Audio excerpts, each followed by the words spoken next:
What's up, everybody? It's Silent, and welcome to another episode of the True Exclusive Podcast.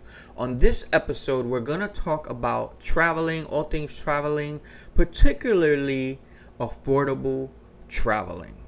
You know, a lot of times it's kind of sad that people think they can't travel. A lot of times I get comments like, oh, I wish I had the money. Oh, I should preface this by saying, if you don't know, I do have another YouTube channel which is called Travel with Silent, where you travel with me, Silent, around the world. And most of the videos on my travel channel are point of view. Like, let's say I'm on a roller coaster. You're going to see it as if you were on the roller coaster. And that was the whole point of me trying to, you're traveling along with me, so I want you to kind of experience it as if you're actually there. Nonetheless, back to what I was saying about the comments. Sometimes I'll get comments from people saying, oh, I wish I had the money to travel. You're so lucky. And it's like, yo, if you only knew what I do to travel sometimes, it's possible for you. There are a lot of ways for you to go traveling in affordable, budget-friendly ways. And we're going to talk about that today. One of those ways are by having a travel credit card. There are some that are free, and there are some that have a low annual fee. For instance, I have the Chase Sapphire travel card, and that's a $99 annual fee. But in the end, it's worth it.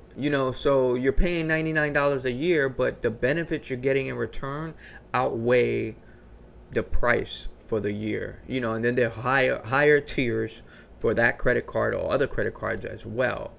But with the travel credit card, you're accumulating points every time you book with the card.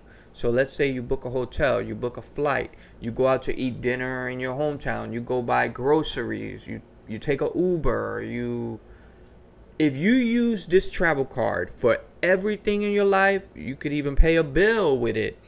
You are getting points with every purchase you make. Those points will start to rack up. And once those points rack up to a certain amount, you're able to get free hotel stays. You're able to get free flights. You're able to use for excursions in different countries. There's so many ways for you to use the points. You could even convert the points into cash. So for me, it's a win-win. I did my first time in Dominican Republic, I did an all-inclusive. It was my first time doing an all-inclusive resort. It was my first time going to the Dominican Republic, and I wanted to try this fancy-ish resort that was relatively new, Lopesin, and you can see that soon on my travel channel. But I booked that whole 5-day stay with points only. I did not pay for anything because not only did I use the points from my Chase Sapphire card for the hotel stay, which was like $1,000 and something, maybe almost $2,000. I can't really remember right now, but I was able to use my points that I accumulated from the past and use it for that hotel stay. But I also have a JetBlue account. Now, JetBlue accounts, you can have a free one or you can have a paid one. I accumulated so many points from flying around the world that I was able to get free flights as well for Punta Cana, Dominican Republic. So needless to say, I think a travel credit card is amazing. And like I said, even though you're paying $99 a year, look how I was able to use that $99 essentially paid for a $2,000 plus price for a 5-day hotel stay along with flights or whatever. So you see what I mean? It's worth it in the end. And like I said, you don't have to do the annual fee one. You can do a free travel credit card. So don't think that there aren't ways for you to get into travel, budget traveling. There are certainly many, many ways. And we're going to get into that today on this episode. The best way to travel, in my opinion, is by being free with it. Not having time restraints or date restraints. You know what I mean? If you're flexible with your time or flexible with your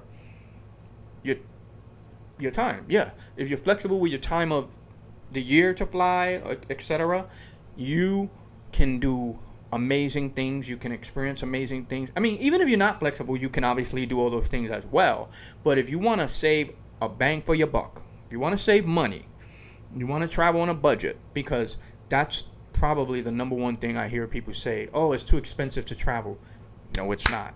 If you're flexible, you can travel for some of the cheapest money. You will be surprised. Like, for instance, I didn't even know, and I'm a traveler, and I didn't even know that you can get a $68 flight from New York City to Bermuda.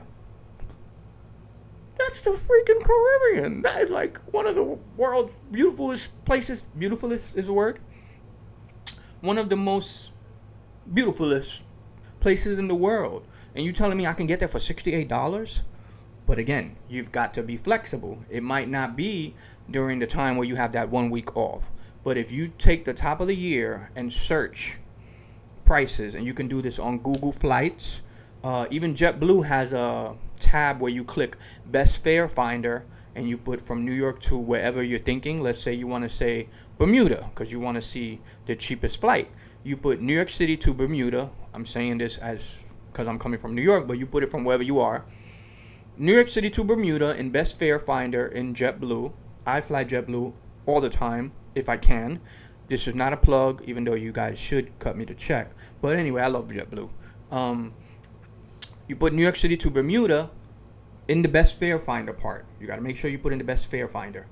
And boom, it'll all come up for the rest of the year.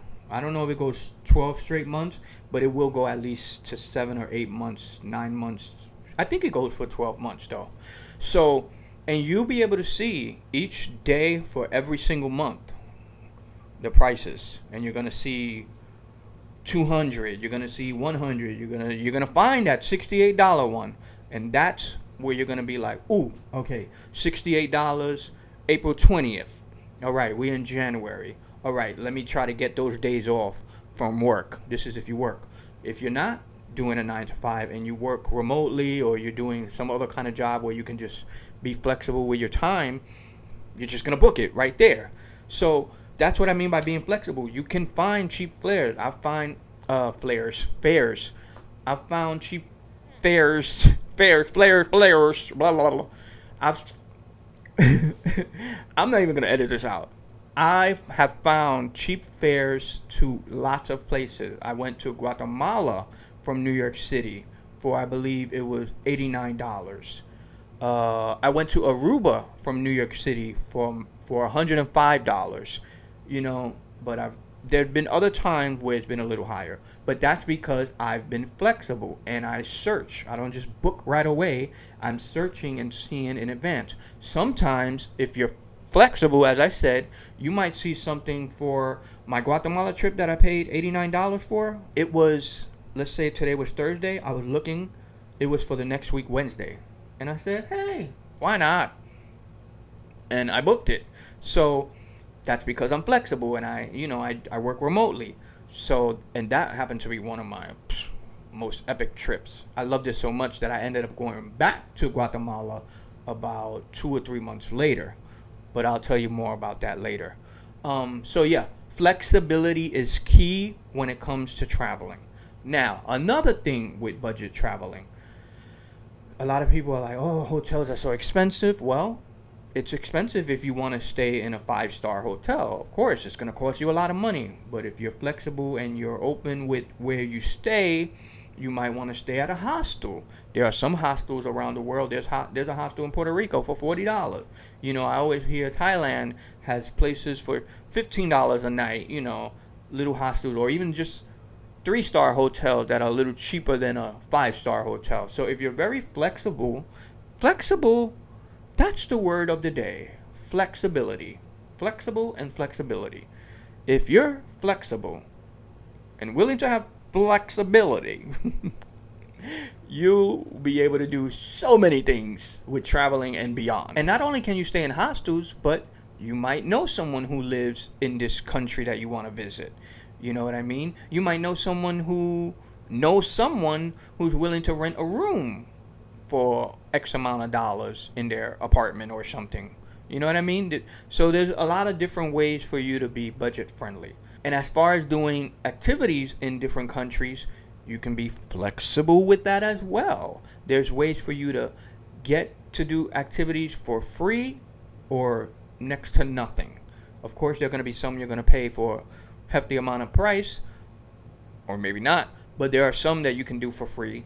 And by the way to find out about those things is this way. This is how I do it. I go on Facebook and I search for groups. So let's say I'm going to Guatemala.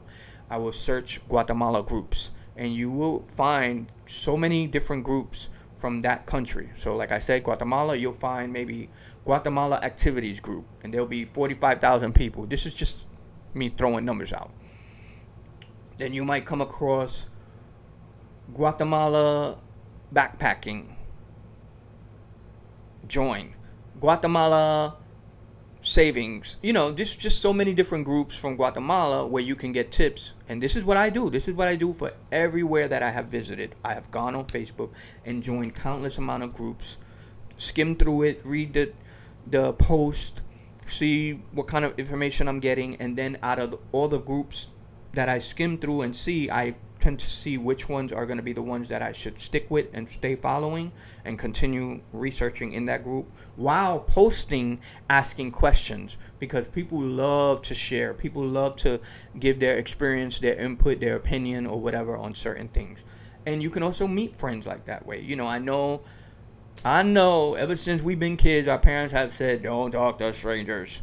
Don't talk to people online. You know what I mean? You don't know who's behind But we're adults now. We're smart. We're not going to be dumb and do things. You know what I mean? So I've met some amazing people thanks to the internet. And again, just be open. I remember I went to Egypt and I was with a friend. She was with me for the first 2 weeks. I stayed in Egypt for a month, which, by the way, shameless plug, you can go to Travel with Silent on YouTube and subscribe and watch my Egypt series. There's a playlist there with all these videos, especially this video that I'm talking to you right now about.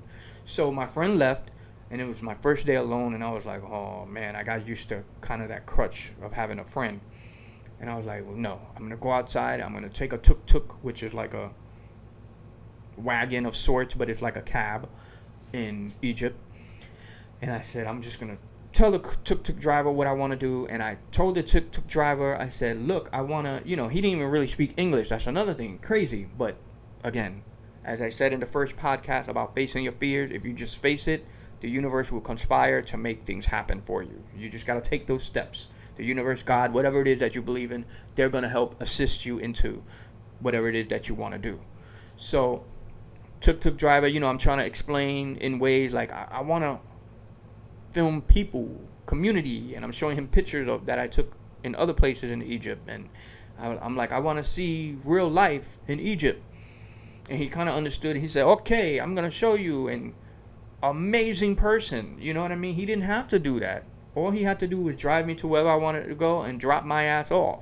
But no, he ended up showing me around the whole city, and it turned out to be one of the best days on my Egypt trip. You know what I mean? He even took me to his house. And again, we're adults. We got to be smart about things, obviously, especially when you're in another country. But you can go by vibes. You can go by the feeling. You kind of know what's right, what's not. At least I'm in tune with my intuition for the most part, my gut. You know what I mean? Hopefully you are too. So, of course, you might not want to go to someone's house, but it worked out for me, and it was amazing. You can see that video on Travel with Silent. All of that is on there.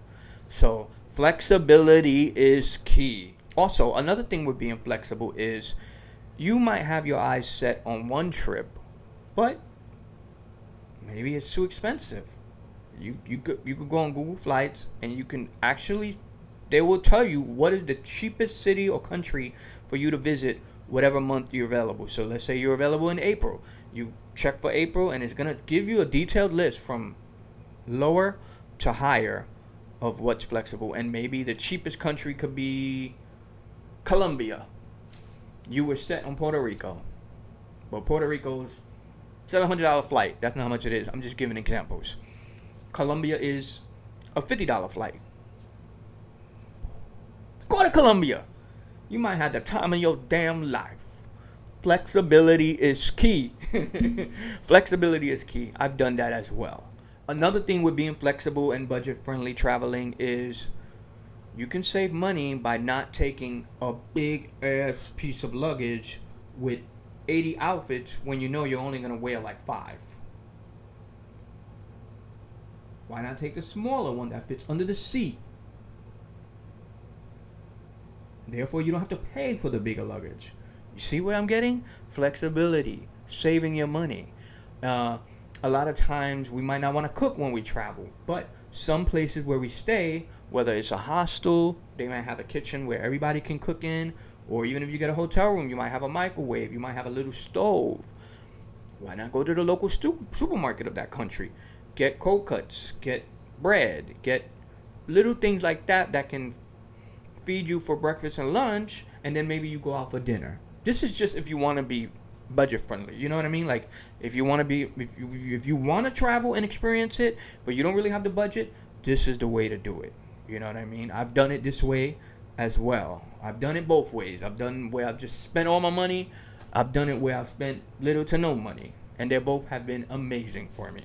Another thing is sometimes if you do group activities, it can be cheaper. You know what I mean? Or if you find a friend while you're traveling, you can book together and it'll be less expensive than if you were booking it yourself.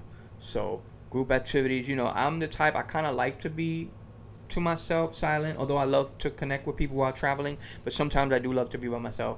But I've found myself stepping out of my comfort zone and connecting with people so that I can do group activities and join in on the fun. Another way for you to get some certain activities for free is if you, let's say you're a vlogger,